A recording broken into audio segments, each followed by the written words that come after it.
Hi అండి. అక్కడ ఇందాక చూపించినట్లు పెద్దగా ఉండే కదా, అవన్నీ ఆరిపోయాయి, అవి తీసేసాను. మళ్ళీ ఇవన్నీ ఇంకా కొంచెం పచ్చిగా ఉన్నాయండి, వాటిని అన్నింటినీ ఒక సైడ్కి జరిపేసి మళ్ళీ ఇప్పుడు నేను మందారాలు, తులసి కలెక్ట్ చేశానండి. ఇప్పుడు మందార పాకుల్ని వాష్ చేసినాను కదా, ఇప్పుడు ఈ విధంగా నేను వీటినన్నిటిని డ్రై చేస్తానండి. ఇక్కడ మాకు ఎంత స్పేస్ చూడండి, అంత ఎండ ఉంది. నేను డైరెక్ట్గా ఆ ఎండలో పెట్టొచ్చు, త్వరగా ఆరుతుంది కదా అని చెప్పేసి, కానీ నేను ఆకులో ఉండే ప్రాపర్టీస్ అన్నీ లాస్ అవుతాను కదండి. అందుకోసం అని చెప్పేసి నేను ఓన్లీ ఇంత ప్లేస్ మాత్రమే యూజ్ చేస్తున్నాను. కాబట్టి ఈ ప్లేస్కి సరిపడా ఆకుల్ని మాత్రమే కలెక్ట్ చేస్తాను.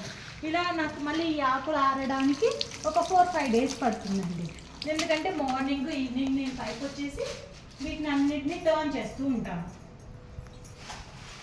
ఈ విధంగా నేను హెర్బ్స్ని కలెక్ట్ చేసి వాష్ చేసి ఆరబెట్టి, ఆరిన తర్వాత వాటిని ఉపయోగించి herbal hair powders, herbal hair protein mask, herbal oils ఇలాంటివన్నీ తయారు చేస్తానండి.